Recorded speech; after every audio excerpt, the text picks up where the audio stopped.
നമസ്കാരം guys, truckers ലൈവിന്റെ മറ്റൊരു വീഡിയോയിലേക്ക് നിങ്ങൾക്ക് എല്ലാവർക്കും സ്വാഗതം. ഇന്നിപ്പം നമ്മൾ ആക്ച്വലി നമ്മുടെ യാർഡിലെത്തി. ഇന്നൊരു ഞായറാഴ്ചയാണ്. ഞായറാഴ്ച അതായത് ഡിസംബർ 19 ഞായറാഴ്ച നമ്മൾ ട്രിപ്പ് പോകാനായിട്ട് യാർഡിൽ വന്നു. പക്ഷെ ഭയങ്കര ഫ്രീസിംഗ് ആണ്, നല്ല കൊടും തണുപ്പാണ്. തണുപ്പത്ത് നമ്മൾ വണ്ടി ട്രക്കിലോട്ട് കയറാൻ ശ്രമിച്ചിട്ട് വീണ്ടും തിരിച്ചു വന്നു. അപ്പോൾ ആ വിഷയം കാണിച്ചു തരാം. വീണ്ടും തിരിച്ച കാരണത്ത് കാര്യം ട്രക്ക് ഞാൻ സ്റ്റാർട്ടാക്കിയിട്ട് കുറച്ച് വാമാണ്. കാരണം എന്തായാലും ട്രക്ക് ഒന്ന് വാമാൻ കുറച്ച് സമയം എടുക്കും. അപ്പോൾ കാറ് ഞാൻ രാവിലെ സ്റ്റാർട്ടാക്കിയിട്ട് ഒന്ന് വാമായി അത്യാവശ്യം തണുപ്പില്ലാതിരിക്കുകയാണ്. പക്ഷേ ട്രക്കൊന്ന് തണുപ്പൊക്കെ മാറി ഒന്ന് ചെറുതായിട്ട് ചൂടായി വന്നിട്ട് ട്രക്കിലോട്ട് കയറാൻ വേണ്ടി വണ്ടി സ്റ്റാർട്ടാക്കിയിട്ടിട്ട് ഞാനിവിടെ വണ്ടിയിൽ വെയിറ്റ് ചെയ്യണം. അപ്പോഴാണ് നമുക്ക് ഇന്നത്തെ ദിവസം എന്ന് പറഞ്ഞാൽ നമുക്ക് US പോകുന്നതിന് US വിസ ഉണ്ട്. അതായത് കാനഡയിൽ നിന്നും US അത് വണ്ടിയിൽ ട്രക്കിൽ പോകണം, നമ്മുടെ ജോലി സംബന്ധമായിട്ട് പോകണമെങ്കിലും നമുക്ക് US വിസ വേണം. അപ്പം നമ്മൾ ഒരുപാട് 2017 തന്നെ US വിസ എടുത്തു 10 വർഷത്തേന്. ഇപ്പം കാനഡയിലുള്ളവർക്ക് എല്ലാവർക്കും ഒരുവിധപ്പെട്ട എല്ലാവർക്കും നമ്മൾ വിസിറ്റ് ആപ്ലിക്കേഷൻ കൊടുത്തു കഴിഞ്ഞാൽ നമുക്ക് 10 വർഷത്തിന് വിസ തന്നെ കിട്ടും. അതിപ്പോൾ കാനഡയിലുള്ളവർക്ക് മാത്രമാണോ അത് എല്ലാവർക്കും എല്ലാ രാജ്യത്തു നിന്നും അപ്ലൈ ചെയ്യുന്നവർക്ക് അങ്ങനെ തന്നെയാണ് കിട്ടുന്നതെന്ന് എനിക്കറിയത്തില്ല. പക്ഷേ എനിക്ക് 10 വർഷത്തിന് കിട്ടി. പക്ഷെ അന്നേരം വേറെ കുറേ ക്വസ്റ്റ്യൻസ് എനിക്ക് വന്നിട്ടുണ്ടായിരുന്നു. പറഞ്ഞാൽ US ഏത് വിസയാണ് നമുക്ക് ട്രക്കിംഗ് ജോലിക്ക് ആവശ്യമുള്ളത്. അപ്പം നമ്മൾ യൂഷ്വലി എടുക്കുന്ന B1 B2 വിസയാണ്. അപ്പം എൻ്റെ അറിവ് ശരിയാണെന്നുണ്ടെങ്കിൽ അതിൽ B1 വിസിറ്റും B2 ബിസിനസ്സും എന്നാണ്. ഇനിയിപ്പോൾ അത് അങ്ങോട്ടും ഇങ്ങോട്ടും മാറിപ്പോയെന്ന് അറിയത്തില്ല. രണ്ടും ഇങ്ങനെയാണ്, ഒന്ന് വിസിറ്റും ഒന്ന് ബിസിനസ്സുമാണ്. അപ്പോൾ B1 B2 വിസയാണ് നമ്മൾ എടുക്കുന്നത്. B1 ആയിട്ടും എടുക്കാം, B2 ആയിട്ടും മാത്രം എടുക്കാൻ തോന്നുന്നു. അപ്പോൾ B1 B2 വിസയാണ് നമ്മൾ ഈ ട്രക്കിംഗ് പർപ്പസിന് വേണ്ടിയിട്ട് നമ്മൾ യൂസ് ചെയ്യുന്നത്. പക്ഷെ നമ്മൾ ഫസ്റ്റ് ടൈം ബോർഡറിൽ ചെല്ലുമ്പോഴത്തേന് അല്ലെങ്കിൽ നമ്മൾ ക്രോസ് ചെയ്യാൻ ചെല്ലുമ്പോഴത്തേന് നമ്മൾക്ക് I-94 എന്ന് പറഞ്ഞൊരു സാധനം എടുക്കണം. I-94 എന്ന് പറഞ്ഞാൽ നമുക്ക് ഈ ഒരു വിസയിൽ നമുക്ക് എത്ര നാൾ US ലീഗലായിട്ട് നിൽക്കാമെന്നുള്ളത് നമ്മുടെ പാസ്പോർട്ടിൽ ചെയ്തു തരുന്ന ഒരു എന്താ പറയുക, ഒരു നിൽക്കാനുള്ള ഒരു സ്റ്റാമ്പെന്നോ അങ്ങനെ എന്തെങ്കിലും പറയാം. അപ്പം അത് ലാൻഡ് ബോർഡർ വഴിയാണ് പോകുന്നതെങ്കിൽ അത് പേപ്പറിലായിരിക്കും. അതല്ല നമ്മൾ എയർപോർട്ടിൽ ബൈ എയറോ ബൈ സിയോ ചെല്ലുകയാണെന്നുണ്ടെങ്കിൽ മോസ്റ്റ് പ്രോബബ്ലി അത് ഈ I-94 ഉണ്ടാകത്തില്ല. നമുക്ക് പാസ്പോർട്ടിൽ സ്റ്റാമ്പ് ആയിരിക്കും. ബട്ട് ചില കേസുകളിൽ എനിക്ക് തോന്നുന്നു സ്റ്റുഡൻസിൻ്റെയൊക്കെ ആണെന്ന് തോന്നുന്നു, ചില കേസുകളിൽ അവർ ഇലക്ട്രോണിക് I-94 കൊടുക്കാറുണ്ടെന്ന് കേട്ടിട്ടുണ്ട്. പക്ഷെ നമ്മളെ സംബന്ധിച്ചുള്ള നമ്മൾ ഓരോ വട്ടം ചെല്ലുമ്പോൾ നമുക്ക് എടുക്കേണ്ട, നമുക്ക് ഒരു വട്ടം I-94 കിട്ടിക്കഴിഞ്ഞാൽ ഒന്നെങ്കിൽ അത് 6 മാസത്തിന് അല്ലെങ്കിൽ 1 വർഷത്തിനായിരിക്കും തരുന്നത്. 99% അത് 6 മാസത്തേനെ അവർ തരത്തുള്ളൂ. 1 വർഷത്തേന് നമുക്ക് വളരെ റെയർ കേസിലായിരിക്കും 1 വർഷത്തിന് കിട്ടുന്നത്. എനിക്ക് ഒരു വട്ടം 1 വർഷത്തിന് കിട്ടിയിട്ടുണ്ടായിരുന്നു. അപ്പോൾ കഴിഞ്ഞ വട്ടം നമ്മുടെ കറുപ്പ് ഫ്രൈറ്റ് ലൈനർ കാസ്കാഡി എടുത്തിട്ട് സോണിയുടെ കൂടെ ട്രിപ്പ് പോയപ്പോഴാണ് കഴിഞ്ഞ വട്ടം ഞാൻ I-94 എടുത്തത്. സോണി ആദ്യമായിട്ട് ക്രോസ് ചെയ്തപ്പോൾ സോണിക്ക് I-94 എടുക്കണമായിരുന്നു. അന്ന് എനിക്കും I-94 എടുത്തു. അതിനുശേഷം എനിക്ക് ഡിസംബർ 18 ഒരു വാലിഡിറ്റി ഉണ്ടായിരുന്നു. ഞാൻ കഴിഞ്ഞ ആഴ്ചയിൽ 2 വട്ടം ക്രോസ് ചെയ്തപ്പോൾ അവരോട് പറഞ്ഞു നിന്റെ ഓൾറെഡി തീരാറായി, ഇത് കഴിഞ്ഞ് 1 ദിവസം കൂടുതൽ നീ US നിന്ന് കഴിഞ്ഞാൽ അത് നിന്റെ വിസേനെ തന്നെ അഫക്ട് ചെയ്യാൻ സാധ്യതയുണ്ട്, അതുകൊണ്ട് നേരത്തെ എടുക്കണമെന്ന് പറഞ്ഞു. ഞാൻ പറഞ്ഞു കുഴപ്പമില്ല, ഞാൻ പോയിട്ട് പിറ്റേന്ന് തന്നെ വരും. ഞാൻ എന്തായാലും 18 വരെ ഞാൻ എന്തായാലും നിൽക്കില്ല. 18 ഞാൻ തിരിച്ച് കാനഡയിൽ കയറും, അതുകൊണ്ട് അതിനുശേഷം ഞാൻ എടുത്തോളാമെന്ന് പറഞ്ഞു. ഇപ്പൊ എന്തായാലും ആ സുദിനം വന്നിരിക്കുകയാണ് 19 അപ്പൊ ഇന്നിപ്പോ നമ്മൾ I-94 എടുക്കണം. അപ്പൊ മുമ്പ് നമ്മൾ അവിടെ ചെന്ന് നമ്മൾ കഴിഞ്ഞ വീഡിയോയിലും പറഞ്ഞു ഇപ്പൊ നമുക്ക് ഓൺലൈൻ വഴി പൈസ അടച്ചിട്ടു. അപ്പൊ എനിക്ക് ബോർഡറിൽ നിന്ന് തന്നെ വരുന്നുണ്ട് ഈ ഒരു പേപ്പർ തന്നിട്ട് എന്നെ അടുത്ത് പറഞ്ഞു ഈ സൈറ്റിൽ കയറിയിട്ട് നമ്മൾ ആദ്യം പൈസ അടയ്ക്കുക. $6 $14 കണ്ടാ മറന്നുപോയി. അപ്പം അതിനകത്ത് എഴുതിയിട്ടുണ്ട് I-94 website travel record four US visitors. US visit ചെയ്യുന്നവരുടെ ട്രാവൽ റെക്കോർഡാണ്. അപ്പോൾ ഞാൻ ഈ സൈറ്റിൽ കയറി ആദ്യം പൈസ അടയ്ക്കാം. എന്നിട്ട് നമുക്ക് ഇന്ന് പോകുന്ന വഴിക്ക് നമ്മൾ കൗണ്ടറിൽ പറയും എനിക്ക് I-94 എടുക്കണം. അത് പറയേണ്ട ആവശ്യമില്ല, അവർ നമ്മളെ കൊണ്ട് എടുപ്പിക്കും. കാര്യം എന്ന് പറഞ്ഞാൽ വേറൊരു കാണിച്ചു തരാം. ഇതിനകത്ത് നമുക്ക് I-94 എന്ന് പറഞ്ഞ ഒരു പേപ്പറാണ് നമുക്ക് തരുന്നത്. ഇപ്പം I-94 എന്ന് പറഞ്ഞാൽ നമ്മുടെ പാസ്പോർട്ടിനകത്ത് ഇങ്ങനെ ഒരു പേപ്പർ അവർ ഇത് പ്രിന്റ് എടുത്ത് ചെയ്തു തരും. ഇതിപ്പം ഞാൻ പറഞ്ഞില്ല ഡിസംബർ 18 കഴിഞ്ഞു. നോർമലി നമ്മൾ ഈ 18 മുമ്പേ തിരിച്ചു വരുമ്പോൾ ഇത് നമ്മുടെ ബോർഡറിൽ, അതായത് തിരിച്ചുള്ള കനേഡിയൻ ബോർഡറിൽ നമ്മൾ സബ്മിറ്റ് ചെയ്യണം. കനേഡിയൻ ബോർഡറിൽ സബ്മിറ്റ് ചെയ്തിട്ട് തിരിച്ചു പോകുമ്പം, അതായത് ഇങ്ങോട്ട് നമ്മൾ കാനഡയിലേക്ക് വരുമ്പം ഇത് കാനഡിയൻ ബോർഡറിൽ ഈ പേപ്പർ കൊടുക്കുക. എന്നിട്ട് വീണ്ടും അടുത്ത വട്ടം നമ്മൾ US പോകുമ്പോൾ അവിടെ നിന്ന് പുതിയ പേപ്പർ എടുക്കുക. പക്ഷെ എൻ്റെ ഡേറ്റ് കഴിഞ്ഞു, ഞാൻ കാനഡ ബോർഡറിൽ കൊടുത്തിട്ടില്ല. അപ്പോൾ അത് കൊടുത്തില്ലെങ്കിലും ഭയങ്കര സീനൊന്നുമില്ല. പക്ഷെ നമുക്ക് ഓപ്ഷൻ ഉണ്ട്. നമുക്കിത് നമ്മുടെ പാസ്പോർട്ടിൽ നിന്ന് കീറി എടുത്തിട്ട് നമ്മുടെ ഇവിടുത്തെ കാനഡ പോസ്റ്റൽ നമ്മുടെ പോസ്റ്റ് ബോക്സ് ഒക്കെ വെച്ചിട്ടുണ്ട്, പോസ്റ്റ് ബോക്സിൽ ഇട്ടിരുന്നാൽ മതി. അതല്ലെങ്കിൽ ഞാൻ ഇന്ന് പോകുന്ന ട്രിപ്പ് പോയിട്ട് നാളെ തിരിച്ചു വരുമ്പോൾ കാനഡ ബോർഡറിൽ കൊടുത്താലും മതി. ഒന്നെങ്കിൽ കാനഡിയൻ പോസ്റ്റിൽ ഇടുക, അല്ലെന്നുണ്ടെങ്കിൽ നമ്മൾ തിരിച്ചു വരുമ്പോൾ കൊടുക്കുക. പക്ഷേ ഈ ഇപ്പോൾ 18 കഴിഞ്ഞ് ഈ സാധനമായിട്ട് നേരെ US കൗണ്ടറിൽ ചെല്ലാണ്ടിരിക്കുക. ചെന്ന് കഴിഞ്ഞാൽ അവന്മാർ നമ്മളെ പാടുപെടുത്തെന്ന് പറഞ്ഞാൽ അവരെ വായിരിക്കുന്ന കുറെ കേൾക്കേണ്ടി വരും. നീ തീർന്നിട്ട് എന്തുകൊണ്ട് എടുത്തില്ല എന്നൊക്കെ ചോദിച്ചാൽ ഭയങ്കരമായിട്ട് വിളമ്പിക്കും. അതിനെക്കാട്ടും നല്ലത് നമ്മളെ തെരുവിളി കേൾക്കാതിരിക്കണമെന്നുണ്ടെങ്കിൽ ആദ്യം തന്നെ ഇത് കീറി നമ്മുടെ പോക്കറ്റ് വെച്ചിട്ട് ഇത് ഇല്ലാന്നും പറഞ്ഞ് അവിടെ ചെന്ന് നമ്മളവിടെ ചെന്നിട്ട് പുതിയ I-94 എടുക്കുക. അടുത്ത ട്രിപ്പ് നാളെ തിരിച്ചു വരുമ്പോൾ ഈ സാധനം അവിടെ കൊടുക്കാം. അപ്പം നമുക്കിനി വണ്ടി ഇപ്പോൾ ഓൾറെഡി വാമായിട്ടുണ്ടാവും. നമുക്ക് വണ്ടിയിലോട്ട് പോകാം. വണ്ടിയിൽ പോയിട്ട് ട്രക്ക് എടുത്തിനി നമുക്ക് നേരെ ബോർഡറിലേക്ക് പോകാം. ബോർഡറിൽ പോയിട്ട് I-94 നമ്മൾ എന്തായാലും അകത്ത് പോകണം. അവിടെ 1-2 മണിക്കൂർ സമയം എന്തായാലും പോകും. അപ്പോൾ ആദ്യം ഞാനിപ്പം ഓൺലൈനിൽ കയറിയിട്ട് ഈ പൈസ നടക്കട്ടെ. അപ്പം ഞാൻ ഇവിടെ വണ്ടിക്കകത്തിരുന്നുണ്ട് തന്നെ I-94 പേയ്മെന്റ് അടച്ചു. വെറും $6 ഉള്ളൂ. $6 അടച്ചു കഴിഞ്ഞപ്പോൾ അവർ പറഞ്ഞ് 7 ദിവസത്തിനുള്ളിൽ വേണ്ട ആർക്കെങ്കിലും ആവശ്യം ഉണ്ടെന്നുണ്ടെങ്കിൽ നോട്ട് ചെയ്ത് വെച്ചാൽ I-94.cbp.dhs.gov അടിക്കും വെച്ചിട്ട് അതിനകത്ത് അപ്ലൈ ന്യൂ I-94 എന്ന് പറഞ്ഞ് കൊടുത്തിട്ട് നമുക്ക് അതിൻ്റെ പേയ്മെന്റ് അടയ്ക്കാം. അടച്ചു കഴിഞ്ഞാൽ അവർ പറഞ്ഞ് 7 ദിവസത്തിനുള്ളിൽ നമ്മൾ 7 ദിവസത്തിന് മുമ്പ് തന്നെ നമുക്ക് തന്നെ ചെയ്യാം. 7 ദിവസത്തിനുള്ളിൽ നമ്മൾ അവിടെ ചെല്ലണം. അല്ലെന്നുണ്ടെങ്കിൽ ഈ $6 റീഫണ്ടബിൾ അല്ല. പിന്നെ അവിടെ ചെന്നിട്ട് നമുക്ക് ബയോമെട്രിക് ചെയ്യാനുണ്ട്. നമ്മൾ ഓരോ വട്ടം നമുക്ക് I-94 എടുത്ത് തരുമ്പോഴത്തേന് നമ്മൾ ബയോമെട്രിക് എടുക്കാറുണ്ട്. അവിടെ തന്നെ ഒരു മെഷീനുണ്ട്. മെഷീനകത്ത് നമ്മുടെ ഫിംഗർ പ്രിന്റ്സ് കംപ്ലീറ്റ് അവർ എടുക്കും. എന്നിട്ടാണ് നമുക്ക് I-94 എടുത്ത് തരുന്നത്. അപ്പോൾ എന്തായാലും നമ്മുടെ പേയ്മെന്റ് കഴിഞ്ഞു. $6 ഉള്ളായിരുന്നു. $6 പേയ്മെന്റ് കഴിഞ്ഞു. ഇനിയിപ്പോൾ വണ്ടി അപ്പോൾ തന്നെ വാമുമായിട്ടുണ്ട്. നമുക്കിനി നേരെ പോകാം. ഇപ്പം ഞായറാഴ്ച രാവിലെ നമ്മൾ ഇവിടെ എത്തിയിട്ടുണ്ട്. നല്ല ഐസാണ്. സ്നോ എന്നെ കാട്ടി നല്ല ടെമ്പറേച്ചർ ഡൗൺ ആയിക്കഴിഞ്ഞപ്പോഴത്തേന് ഐസ് പിടിച്ചിട്ടുണ്ട്. എല്ലാം എന്താ എന്താണ് ഐസ്.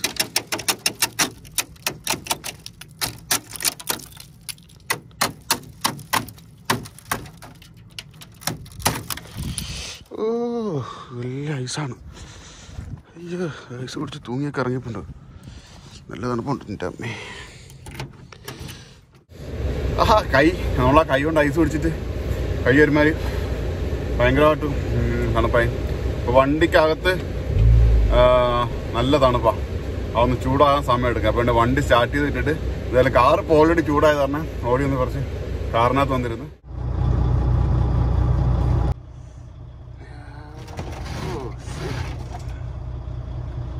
ഐസോടുകൂടി ഇരുന്നിട്ട്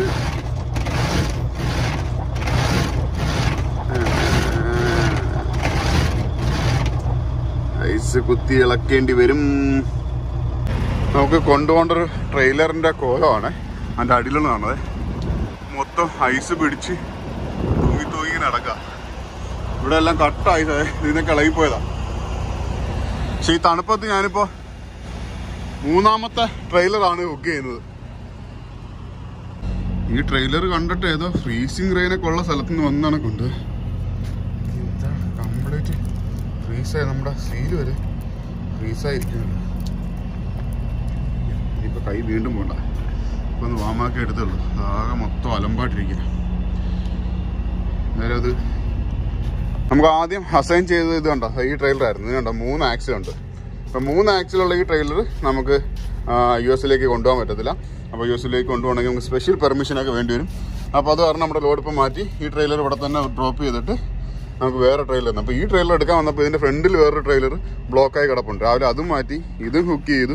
എന്നിട്ടാണ് നമ്മൾ ഈ ട്രെയിലറിൻ്റെ ആക്സിൽ 3 ഉണ്ടെന്ന് കാണുന്നത്. അപ്പോൾ പിന്നെ അതിനുശേഷം വന്ന ട്രെയിലറാണ്. പക്ഷേ ഈ ട്രെയിലർ ഏതോ ഫ്രീസിങ് റെയിൻ ഉള്ള സ്ഥലത്ത് നിന്ന് വന്ന ട്രെയിലറാണ്. ഇത് കണ്ടോ കംപ്ലീറ്റ് ഫ്രീസായി. ഇതിൻ്റെ അടിയിലും എല്ലായിടം നല്ല ഇതുണ്ടോ. ഇതൊക്കെ കൈ വരെ മുറിഞ്ഞു. ട്രെയിലറിൻ്റെ അടി മൊത്തം ഇത് ഏത് നാട്ടിൽ നിന്ന് വന്നതാണെന്നൊരു പിടുത്തമില്ലല്ലോ. ഹോളി സാധനം. ടയറൊക്കെ ഡാമേജ് ആവുമോ എന്തായാലും കൊള്ളാം.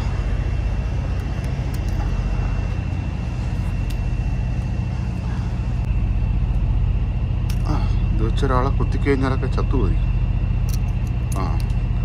ഇത് അടിഞ്ഞു പോകും. നല്ല രസമുണ്ട്. പക്ഷെ കൈ മരവിക്കുന്നുണ്ടെന്നുള്ളൂ.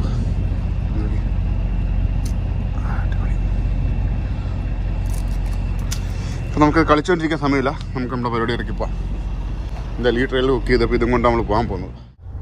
അപ്പോൾ നമ്മളിപ്പോൾ ബോർഡറിൽ എത്തിയിരിക്കുകയാണ്. ഇനി ബോർഡറിൽ എത്തിയിട്ട് നമ്മൾ ഫാസ്റ്റ് ലൈനിലാണ് നിൽക്കുന്നത്. അപ്പം അവിടെ ഒരു ഞാൻ പറഞ്ഞില്ല, അവിടെ ബോർഡ് വെച്ചിട്ടുണ്ട്. All truck and go fast line എന്ന് പറഞ്ഞ് ബോർഡ് വെച്ചിട്ടുണ്ട്. അപ്പോൾ അത് കാരണം ഞാൻ നേരെ ഫാസ്റ്റ് ലൈനിൽ കയറി. ഫാസ്റ്റ് ലൈനിൽ കയറിയിട്ട് ഇനി അവിടെ ചെന്നിട്ട് നമുക്ക് I-94 പോകണമെന്ന് പറയാം. പക്ഷേ അവർക്ക് പാസ്പോർട്ട് നോക്കുമ്പോൾ തന്നെ അവർക്കറിയാം നമുക്ക് I-94 ഇല്ലാന്ന്. അപ്പം ഇനിയിപ്പോൾ I-94 പോകുന്ന വഴിക്ക് ചിലവർ നമ്മളെ എക്സ്റേക്ക് കൂടെ വിടും. എന്തായാലും നീ പോകുമല്ലേ, പോകുന്ന വഴിക്ക് എക്സ്റേയും കൂടെ എടുത്തിട്ട് പോകാൻ പറയും. അങ്ങനെ വിട്ടാൽ പണിയാണ്. കാര്യം എക്സ്റേക്ക് അവിടെ ഭയങ്കര ലൈനാണ്. നമ്മൾ മേളിൽ പാലത്തിൽ നിന്നേ കണ്ടു, അവിടെ നല്ല ലൈനാണ് എക്സ്റേക്ക്. അപ്പം നമുക്ക് അങ്ങനെ എക്സ്റേക്ക് കൂടെ പോകേണ്ടി വന്നാൽ നമുക്ക് ഒരുപാട് ടൈം പോകും. ഞായറാഴ്ച ദിവസങ്ങളിൽ ഇവിടെ തിരക്ക് കുറവാണെന്ന് വിചാരിച്ച് നമ്മൾ ഞായറാഴ്ച വന്നപ്പോഴത്തേനും ഞായറാഴ്ച ബോർഡറിൽ അത്ര തിരക്ക് കുറവൊന്നുമില്ല, നല്ല ലൈനപ്പ് ആയിട്ടുണ്ട്. പിന്നെ എക്സ്റേ ലൈനിലും ഓഫീസിലും പോകാനും ഒക്കെ നല്ല തിരക്കാണത്. ഇവിടെ തന്നെ കാണുന്നത് അവിടെ കിടക്കുന്ന വണ്ടികളുണ്ടോ. ഈ വണ്ടികളൊക്കെ നമ്മൾ ഒന്നെങ്കിൽ എക്സ്റേ കഴിഞ്ഞ് വന്നവരല്ലെങ്കിൽ ഓഫീസിലോട്ട് പോകാനുള്ള വലിയൊരു പാർക്കിംഗ് ഫുള്ളായിട്ടുണ്ട് ഓൾറെഡി. അപ്പോൾ ഇത്രയും വണ്ടികൾ ഞായറാഴ്ചകളിൽ ഒരു കൂടുതലും വണ്ടികൾ ഇതിനൊക്കെ എക്സ്റേക്കും കാര്യങ്ങൾക്കൊക്കെ വിടാറുണ്ടെന്ന് കേട്ടിട്ടുണ്ട്. എന്താകുമോ നമ്മുടെ അവസ്ഥ? ഇവിടെ ഇപ്പോൾ ഫാസ്റ്റ് ലൈൻ പോലും അനങ്ങുന്നില്ല. അവിടെ ഈ ഫാസ്റ്റ് ലൈൻ അനങ്ങുന്ന ലക്ഷണം കാണുന്നില്ല. അതുകൊണ്ട് ഞാൻ ഫാസ്റ്റ് ലൈനിൽ നിന്ന് വയ്യ എടുത്തു. അപ്പം നേരത്തെ വന്നിരുന്നെങ്കിൽ 1-2 വണ്ടിക്ക് മുമ്പേ പോയി നിൽക്കാമായിരുന്നു. ഇപ്പോൾ 1-2 വണ്ടിക്ക് പുറകിലോട്ട് പോകേണ്ടി വരും. ഫാസ്റ്റ് ലൈൻ എന്തോ സീനായിട്ടുണ്ട്, അല്ലെങ്കിൽ അവിടെ കിടന്ന് ഒരുപാട് കിടക്കേണ്ടി വരും. അപ്പോൾ ഇവിടെ ഇടയിലോട്ട് കയറാം. ഈ കിടക്കുന്ന വണ്ടിക്ക് മുമ്പേ ഒന്ന് കയറാമായിരുന്നു നേരത്തെ വന്നിരുന്നെങ്കിൽ.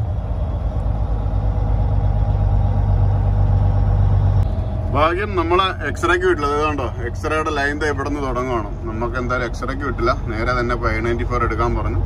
അപ്പോൾ നമുക്ക് ഈ ലൈനിൽ കിടക്കാതെ തന്നെ നേരെ സൈഡിൽ കൂടെ ഓടിപ്പോയി അങ്ങോട്ട് അവിടെ പാർക്ക് ചെയ്തിട്ട് അവർ ഓഫീസിലേക്ക് പോയി കഴിഞ്ഞാൽ I-94 എടുക്കാൻ പോവാം. ഇപ്പം പേപ്പർ പ്രിന്റ് ചെയ്ത് തരത്തില്ലെന്നാണ് പറയുന്നത്. നമുക്കൊരു സീലിനകത്ത് ഒരു പേനോണ്ട് എഴുതി തരുമെന്ന് അവർ പറയുന്നത്. ഇപ്പം നമ്മുടെ റീസെന്റ് ആയിട്ട് പോയ നമ്മുടെ ഫ്രണ്ട്സൊക്കെ പറഞ്ഞു.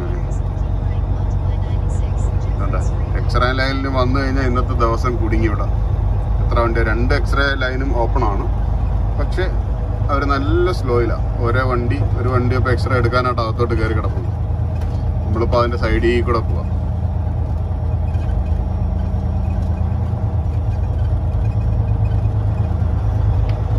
ഇവിടെ പോലും പാർക്കിംഗ് കിട്ടുന്ന ലക്ഷണമില്ല. ഇവിടെ നിരന്ന് വണ്ടി ഇപ്പൊ എന്റെ വരെ ഞാൻ ഓടി പാർക്കിംഗ് കിട്ടാ. ഇവിടെ നിന്ന് കുറെ നടക്കാണ്ട്. അങ്ങനെയാണെങ്കിൽ നമ്മളിപ്പം നമ്മുടെ ബാക്കിൽ വണ്ടി പാർക്ക് ചെയ്തിട്ട് അങ്ങോട്ട് ലൊക്കേഷനിലേക്ക് നടന്നു പോയിക്കൊണ്ടിരിക്കും. അപ്പോൾ പോകുമ്പോൾ തന്നെ നമ്മുടെ കയ്യിൽ പാസ്പോർട്ട് ഉണ്ടായിരിക്കണം, എയ്സിൻ്റെ പേപ്പർ ഉണ്ടായിരിക്കണം, നമ്മുടെ ലോഡിൻ്റെ പേപ്പർ ഉണ്ടായിരിക്കണം.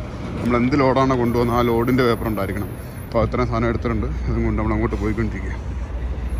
പറഞ്ഞ പോലെ നമ്മുടെ പരിപാടി കഴിഞ്ഞു. നേരത്തെ പേപ്പറൊന്നും തന്നില്ല, ഇതിനകത്ത് സ്റ്റാമ്പ് മാത്രമേ അടിച്ചുള്ളൂ. ഇത് നമ്മളിപ്പോൾ വന്ന US കസ്റ്റംസിൽ. അതിനകത്ത് എന്താ പറയുക, അതിനകത്ത് വീഡിയോ ഒന്നും എടുക്കാൻ പറ്റത്തില്ല. ഇതിപ്പോൾ ഞാൻ ബ്രോക്കറിൻ്റെ ഓഫീസിലേക്ക്, ഇവിടെ ഒരു വാഷ്റൂമുണ്ട്, വാഷ്റൂമിൽ പോകാൻ വേണ്ടി ബ്രോക്കറിൻ്റെ ഓഫീസിലേക്ക് പോകും. ഇവിടെ അതാണ് നമ്മുടെ US കസ്റ്റംസിൽ നിന്ന് ഇറങ്ങി. ഇനിയിപ്പോൾ നമ്മൾ ട്രക്കും എടുത്തിട്ട് നമുക്ക് ഈ വഴി തന്നെ അങ്ങോട്ട് പോകണം. നമുക്കിനി ഇവിടെ ഇട്ടൊരു യൂട്ടേൺ ഇങ്ങനെ വടിച്ചൊടിച്ച് ഇതുവഴി പോകേണ്ടി വരും. ഇവിടെ ഒന്ന് വളഞ്ഞ് വരും അല്ലേ? വളഞ്ഞു വരുമായിരിക്കും.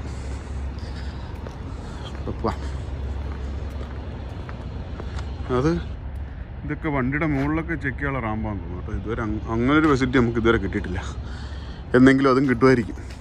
നമ്മുടെ ട്രിപ്പ് എല്ലാം കുളമായി. അങ്ങോട്ട് പോയ പോലെ തിരിച്ചുള്ള ബോർഡർ തിരിച്ചു കയറി പോവാണ്. ഇപ്പോൾ കാനഡ ബോർഡറിലേക്ക് ഇന്ന് ഞായറാഴ്ച തന്നെയാണ് തിരിച്ചു പോവുകയാണ്. ഇത് അങ്ങോട്ട് പോയി I-94 ഒക്കെ എടുത്ത് കഴിഞ്ഞ് നമ്മൾ അവിടെ നിന്ന് ഇറങ്ങിയതായിരുന്നു. പക്ഷേ എല്ലാം കുളമായി. ഇപ്പം നമ്മുടെ കാനഡിയൻ ബോർഡറിലേക്ക് തിരിച്ചു കയറാം. ഇന്ന് രാത്രി തന്നെ നമ്മൾ വീണ്ടും യാർഡിലേക്ക് എത്തും. തിരിച്ച് കാനഡയിലോട്ട് കയറാൻ കാറുകളാണ് കൂടുതലും, ട്രക്കുകൾ കുറവാണ്. അതുകൊണ്ട് തന്നെ കൗണ്ടർ നമുക്ക് ട്രക്കിൻ്റെ ഒക്കെ 4 കൗണ്ടറുള്ളൂ. പക്ഷെ കാറ് കിടക്കുന്നു. കാനഡയിൽ നിന്ന് വെളിയിൽ പോയവരെല്ലാം കൂടെ തിരിച്ച് ഇടിച്ചു കുത്തി കയറുന്നു. കാര്യം ഇന്ന് 18-ാം തീയതി തൊട്ട്, അതായത് ഇന്ന് ഞായറാഴ്ച തൊട്ട് എന്താ റൂൾസിലൊക്കെ നമുക്ക് കാനഡയിൽ എന്തോ റൂളൊക്കെ മാറ്റമുണ്ട്. ഗ്യാതറിങ്ങുകൾ, സോഷ്യൽ ഈവൻസുകളെല്ലാം ക്യാൻസൽ ചെയ്യുന്നുണ്ട്. അപ്പോൾ ഇത്ര പേര് കൂടുതൽ കൂടാൻ പാടില്ല എന്ന് പുതിയ ക്വാറന്റൈൻ അല്ലെ പുതിയ ലോക്ക്ഡൗൺ ഒക്കെ വരുന്നുണ്ട്. അതുകൊണ്ടൊക്കെ ആയിരിക്കും എല്ലാവരും പോയവരെല്ലാവരും തിരിച്ചു വന്ന് കയറിയായിരിക്കും. കാറുകൾ ഭയങ്കര ബഹളം, ട്രക്കുകൾ തീരെ കുറവ്. എന്തായാലും ഇതിന്റെ ഇടയ്ക്കെല്ലാം കൂടെ നമ്മളും പെട്ട് തിരിച്ചു വരിക. എന്താണ് ഡീറ്റെയിൽ ആയിട്ടുള്ള കാര്യങ്ങൾ ഞാൻ പറയാം. അതായത് ഇപ്പം ഇതെല്ലാം കഴിഞ്ഞ് ബോർഡറെല്ലാം കഴിഞ്ഞ് കയറിയിട്ട് പറയാം. നമുക്ക് ഓട്ടം പോകാൻ പറ്റില്ല മാത്രമല്ല ഇനിയിപ്പം നാളെ ഒരു ദിവസം ഫുള്ളും പോകാൻ പറ്റില്ല. ഇനിയിപ്പം നാളെ ഇനി ചൊവ്വാഴ്ചയും നമുക്ക് ഇനി ട്രിപ്പ് പോകാൻ പറ്റുള്ളൂ. അപ്പം അത് കാരണം വീട്ടിലേക്ക് പോകാം. അയ്യോ, ഈ കൗണ്ടറിലാണ് രാത്രി നമ്മൾ ട്രിപ്പ് പകുതിക്ക് വെച്ച് നിർത്തി. തിരിച്ചു പോരുന്നു മാത്രമല്ല ഇന്നിപ്പോ തിങ്കളാഴ്ചയാണ്. തിങ്കളാഴ്ച എനിക്ക് വർക്ക് ചെയ്യാൻ പറ്റത്തില്ല. നാളെ ചൊവ്വാഴ്ച 12 മണി വരെ എനിക്ക് വർക്ക് ചെയ്യാൻ പറ്റത്തില്ല. അപ്പം ഞാൻ കഴിഞ്ഞ ആഴ്ചയിൽ വെള്ളിയാഴ്ച നിർത്തിയിട്ട്, ഞാൻ നേരത്തെ നമ്മുടെ ഈ ലോഗിന്റെ വീഡിയോ ചെയ്തപ്പോൾ പറഞ്ഞില്ലേ, നമുക്ക് 70 മണിക്കൂർ, അതായത് ഒരാഴ്ചയിൽ നമുക്ക് ഡ്രൈവിങ്ങിന് ഓൺ ഡ്യൂട്ടിയും കൂടെ 70 മണിക്കൂറുള്ളൂ. 70 മണിക്കൂർ കഴിഞ്ഞു കഴിഞ്ഞാൽ നമ്മൾ 36 മണിക്കൂർ നമ്മൾ കംപ്ലീറ്റ് ഓഫ് ഡ്യൂട്ടി ആയിരിക്കണം. അതായത് വണ്ടി നമുക്ക് അനക്കാൻ പറ്റത്തില്ല, ഡ്രൈവ് ചെയ്യാൻ പറ്റത്തില്ല, ഓൺ ഡ്യൂട്ടിയിൽ പോകാൻ പറ്റത്തില്ല. 36 മണിക്കൂർ കഴിഞ്ഞാൽ മാത്രമാണ് നമുക്ക് വീണ്ടും 70 മണിക്കൂർ കിട്ടുന്നത്. ആ 70 മണിക്കൂർ കൊണ്ടാണ് നമ്മൾ ഒരാഴ്ച ഫുള്ള് വർക്ക് ചെയ്യുന്നത്. 70 മണിക്കൂർ എന്ന് പറഞ്ഞാൽ ഡ്രൈവിങ്ങും ഓൺ ഡ്യൂട്ടിയും മാത്രമാണ്. ഓഫ് ഡ്യൂട്ടി കണക്കൂട്ടില്ല. അതായത് നമ്മൾ രാത്രി 10 മണിക്കൂറെ കിടന്ന് ഉറങ്ങുന്നേക്കില്ല, അതൊന്നും കണക്കൂട്ടില്ല. അപ്പൊ അത് കൂട്ടാതെ ഒരു ദിവസം നമ്മൾ 12 മണിക്കൂറോളം ചിലവാക്കുന്നുണ്ട്. അപ്പൊ 5 ദിവസം 12 മണിക്കൂർ വെച്ചുമ്പോൾ 60 മണിക്കൂർ. അപ്പം നമുക്ക് 70 മണിക്കൂറാണ് ടോട്ടൽ ഉള്ളത്. അപ്പൊ ആ 70 മണിക്കൂറിന്റെ റീസെറ്റ് കഴിഞ്ഞിട്ട്, കഴിഞ്ഞ വെള്ളിയാഴ്ച റീസെറ്റ് കഴിഞ്ഞിട്ട് ഞാൻ വെള്ളിയാഴ്ച രാത്രി 12 മണിക്കാണ് നിർത്തിയത്. ശനിയാഴ്ച രാത്രി 12 മണിയായപ്പോൾ 27 മണിക്കൂറായി. ഞായറാഴ്ച 12 മണിയായപ്പോഴത്തേന് 36 മണിക്കൂറായി. അങ്ങനെ ഞാൻ 36 മണിക്കൂർ കഴിഞ്ഞ് ഞാൻ ട്രിപ്പ് എടുത്തു, പോയി. നമ്മുടെ ബോർഡർ കഴിഞ്ഞു. എപ്പോഴാണ് ബോർഡറിൽ നമ്മൾ I-94 പോയിട്ട് അതിനുശേഷം ഞാൻ നോക്കിയപ്പോൾ എനിക്കൊരു 6 മണിക്കൂർ 46 മിനിറ്റും കിട്ടേണ്ട, അതിനകത്ത് 6 മണിക്കൂറേ കിട്ടുള്ളൂ. 46 മിനിറ്റിന്റെ കുറവ് വന്നു. അപ്പൊ അതെന്താണെന്ന് നോക്കി പോയപ്പോൾ നമ്മുടെ 70 മണിക്കൂർ റീസെറ്റ് ആയിട്ടില്ലായിരുന്നു. റീസെറ്റ് ആകാത്ത കാര്യം എന്ന് പറഞ്ഞാൽ, ഇതിനിടയ്ക്ക് ഞാനൊന്ന് വണ്ടിയിൽ വന്ന് വണ്ടി ഒന്ന് മൂവ് ചെയ്തിട്ട് ചെറുതായിട്ടൊന്ന് മൂവ് ചെയ്ത് ഒരു സാധനം എടുക്കാനായിട്ട് വന്നിരുന്നു. അപ്പോൾ ഒരു 2 മിനിറ്റ് വണ്ടി ഞാൻ പോലും അറിയാതെ അത് ഡ്രൈവിംഗ് മോഡിലായിപ്പോയി. അപ്പൊ ഇതിനിടയ്ക്ക് ഞാൻ ശനിയാഴ്ച രാവിലെ 2 മിനിറ്റ് ഡ്രൈവിംഗ് മോഡിലായി പോയത് കാരണം നമ്മുടെ ആ 70 മണിക്കൂറിനിടയ്ക്കുള്ള 36 മണിക്കൂർ ബ്രേക്ക് അവിടെ സ്റ്റോപ്പായി. അപ്പൊ ആ 2 മിനിറ്റിന് ശേഷം വീണ്ടും ഒന്നേന്നും പറഞ്ഞ് 36 മണിക്കൂർ പോകണമായിരുന്നു.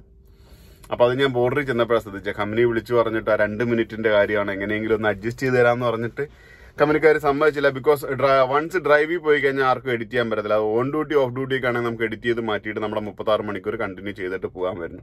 പക്ഷെ ഡ്രൈവിൽ പോയത് കാരണം 36 മണിക്കൂർ നമ്മുടെ വീണ്ടും കൗണ്ട് ഓൺ ആ 2 മിനിറ്റിന് ശേഷമേ തുടങ്ങുള്ളൂ.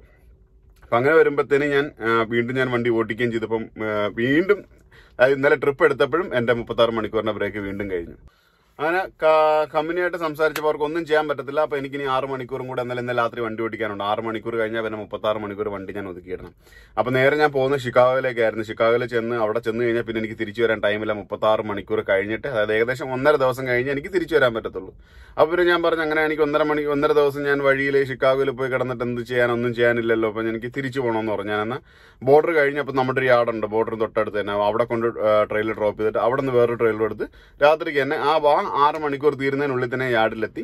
അപ്പൊ ഇന്നലെ രാത്രി 12 മണിക്കാണ്, അതായത് ഞായറാഴ്ച രാത്രി 12 മണിക്ക് അവിടെ എത്തി. ഇനിയിപ്പം ഇന്ന് രാത്രി 12 മണി, നാളെ ഉച്ചയ്ക്ക് 12 മണിയാകുമ്പോൾ 36 മണിക്കൂർ റീസെറ്റ് കഴിയും. അപ്പൊ വീണ്ടും എനിക്ക് 70 മണിക്കൂറായിട്ട് വീണ്ടും വർക്ക് ചെയ്യാൻ പറ്റും. അപ്പം അങ്ങനെയാണ് ഞാൻ ഈ ലോഗി കാണിച്ചു തരുന്നത്. ഇത് കണ്ടോ, നമുക്ക് ബാക്കി 8 hours 11 hours 14 hours എല്ലാം റെഡിയായി. പക്ഷെ നമ്മുടെ 70 hours 70 മണിക്കൂർ നമ്മളൊക്കെ ആ 22 മിനിറ്റേ ഉള്ളൂ. ഈ 70 മണിക്കൂറും കൂടെ നമുക്ക് ഫില്ലായി ഫുള്ള് യെല്ലോ വന്നാൽ മാത്രമാണ് നമുക്ക് ഒരാഴ്ച ഈസി ആയിട്ട് വണ്ടി ഓടിക്കാൻ പറ്റത്തുള്ളൂ. അപ്പം മനസ്സിലായല്ലോ, നമ്മൾ ഈ ലോഗ് കൊണ്ട് ഇതൊരു ബുദ്ധിമുട്ടല്ല. ആക്ച്വലി എൻ്റെ തെറ്റാണ്. നമ്മൾ കറക്റ്റായിട്ട് ഇതെല്ലാം ഫോളോ, ഇത്രയും നാളും എനിക്ക് അങ്ങനെ പ്രോബ്ലം വന്നിട്ടില്ല. നമ്മൾ ഈ 4 വർഷത്തിനിടയ്ക്ക് അങ്ങനെ പ്രോബ്ലം വന്നിട്ടില്ല. കാര്യം നമ്മൾ വൺസ് ഓഫ് എടുത്ത് കഴിഞ്ഞാൽ 56 60 മണിക്കൂറൊക്കെ കഴിഞ്ഞാണ് വൺസ് തിരിച്ചു വരുന്നത്. ഇപ്പൊ പിന്നെ നമ്മൾ കറക്റ്റായിട്ട് 36 മണിക്കൂർ കഴിഞ്ഞാൽ തുടങ്ങിയെന്ന് പറഞ്ഞാൽ, എന്തായാലും വൈഫ് ഇവിടെ ഇല്ല, ഞാൻ ഒറ്റയ്ക്കാണ്. പിന്നെ നമ്മൾ ചുമ്മാ ഇരുന്നിട്ടും കാര്യമില്ല. അതുമല്ല, അടുത്ത ആഴ്ച ക്രിസ്മസ് ആകുമ്പോൾ കുറച്ച് കൂടുതൽ നമ്മൾ ലീവൊക്കെ എടുക്കുക. അപ്പൊ ഞായറാഴ്ച തന്നെ ഓടി തിങ്കളും ചൊവ്വയും ബുധനൊക്കെ വർക്ക് ചെയ്തിട്ട് വ്യാഴം തൊട്ട് ലീവ് എടുക്കാം എന്നുള്ളൊരു കോൺസെപ്റ്റിലാണ് നമ്മൾ നേരത്തെ ഇറങ്ങിയെങ്കിലും നമുക്ക് പണി പാളി നമ്മൾ തിരിച്ചു വന്നു. ഇപ്പം ഇനിയിപ്പോൾ ഈ 70 മണിക്കൂർ അത് വന്നാൽ മാത്രമേ നമുക്ക് വണ്ടി ഓടിക്കാൻ പറ്റത്തുള്ളൂ. അപ്പോൾ ആ ഒരു പരിപാടിയിൽ കുടുങ്ങി നമ്മുടെ ട്രിപ്പ് ക്യാൻസലായി. നമ്മൾ തിരിച്ചു വന്നു.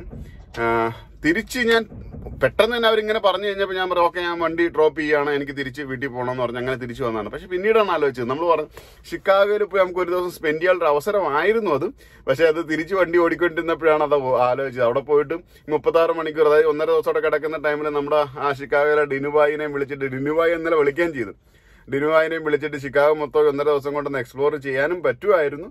പക്ഷെ പോയ ബുദ്ധി പിടിച്ചാൽ കിട്ടത്തില്ലെന്ന് പറഞ്ഞാൽ എനിക്ക് ഓൾറെഡി പറഞ്ഞു. ഇനിയും വിളിച്ചിട്ട് ഞാൻ അങ്ങോട്ട് പോകാന്ന് പറഞ്ഞാൽ ചിലപ്പോൾ അവർ നമ്മളെ പൂര തെറിയായിരിക്കും വിളിക്കുന്നത്. അതുകൊണ്ട് ഞാനിങ്ങ് പോയിരുന്നു. പക്ഷെ ഷിക്കാഗോയിൽ നമുക്ക് വീണ്ടും അവസരം കിട്ടും. അപ്പൊ അങ്ങനെ നമ്മുടെ ഇപ്പം ഇന്നത്തെ വീഡിയോയിൽ നിങ്ങൾ കണ്ടില്ല i94ന്റെ കാര്യങ്ങൾ ഞാൻ ആ ഒരു ലിങ്ക് ഡിസ്ക്രിപ്ഷനിൽ കൊടുക്കാം. ആരെങ്കിലും ഇപ്പം നിലവിൽ ഇവിടെ ഉള്ളവർക്ക് ആരെങ്കിലും i94 എടുക്കണമെന്നുണ്ടെങ്കിൽ ഓൺലൈനിൽ പേ ചെയ്തിട്ട് പോകാം. പിന്നെ നമുക്ക് കാനഡയിലാണെങ്കിലും നമുക്ക് ട്രക്കുമായിട്ട് US പോകണമെന്നുണ്ടെങ്കിൽ US വിസ നിർബന്ധമാണ്. US വിസയും കൊണ്ട് നമ്മൾ പോയി കഴിഞ്ഞാൽ നമ്മൾ വിസിറ്റ് ആയതുകൊണ്ട് നമുക്കൊരു എൻട്രി പാസ് തരും. അത് 6 മാസത്തിനായിരിക്കും. ഈ 6 മാസത്തിനുള്ളിൽ നമ്മൾ വീണ്ടും അത് പുതുക്കി വേണം പോകാനായിട്ട്. അതായത് നമ്മൾ ലീഗലി 6 മാസം വരെ നമുക്ക് US നിൽക്കാം എന്നുള്ളതിന്റെ ഒരു തെളിവാണത്. പിന്നെ നമ്മുടെ 70 മണിക്കൂർ റീസെറ്റ് ആയിട്ട് തന്നെ ഈ 36 മണിക്കൂർ, അതായത് 1.5 ദിവസം വീട്ടിൽ ഇരുന്ന് റീസെറ്റ് ആയിട്ട് വേണം ട്രിപ്പ് എടുക്കണം. ട്രിപ്പ് എടുത്തില്ല എന്നുണ്ടെങ്കിൽ ഇങ്ങനെയുള്ള പണികളൊക്കെ കിട്ടും. അപ്പം നമ്മൾ പുതിയ വീഡിയോ ആയിട്ട് വീണ്ടും വരുന്നതായിരിക്കും. അപ്പം ട്രിപ്പുകൾ വീണ്ടും ആഘോഷഭരിതമായി. അപ്പം ഈ പ്രാവശ്യം നമ്മൾ ആസ് യൂഷ്വൽ ട്രിപ്പ് അല്ലാതെ 2 വീഡിയോ നമ്മൾ വേറെ രീതിയിൽ നമുക്ക് കിട്ടി. അപ്പം വീണ്ടും നമുക്ക് സോറി കേട്ടോ, ഒരു കാര്യം അവസാനമാണ് പറയുന്നെങ്കിലും ഇന്നത്തെ വീഡിയോയിൽ മൊത്തത്തിൽ എന്റെ മുഖം മാത്രമേ ഉള്ളൂ. ഞാൻ തന്നെ കണ്ടിന്യൂസ്ലി സംസാരിക്കുന്ന വീഡിയോ ആണ്. പക്ഷെ ഒന്നും തോന്നണ്ട, നമുക്ക് റോഡും വീടും കാടും എല്ലാം വീണ്ടും കാണാം. അപ്പം stay tune. Mister and Mrs Malayali എന്ന് ഞാൻ എന്റെ വായിൽ അതേ വരുത്തുള്ളൂ. അപ്പം നമ്മുടെ mister and Mrs Malayali link ഒരുപാട് ചോദിച്ചിട്ടുണ്ട്. നമ്മളെ പുതിയ ആൾക്കാർ കാണാത്തവരാണ് ലിങ്ക് ചോദിച്ചിട്ടുണ്ട്. അപ്പൊ ഇനി ഇതിൽ നമ്മുടെ എല്ലാ വീഡിയോയുടെ ഡിസ്ക്രിപ്ഷനിൽ ലിങ്ക് ഉണ്ടായിരിക്കും. അപ്പം keep watching truckers life and mister and Mrs Malayali. നമ്മളിപ്പോൾ മിസ്റ്റർ ആൻഡ് മിസ്സിസ് മലയാളിക്ക് അത് വീഡിയോ ഒന്നും ചെയ്യുന്നില്ല. ഉടനെ തന്നെ ക്രിസ്മസോടനുബന്ധിച്ച് നമ്മുടെ പുതിയ വീഡിയോകളൊക്കെ വരുന്നതായിരിക്കും. അപ്പം നമുക്ക് അടുത്ത വീഡിയോ കാണുമ്പോൾ ബൈ.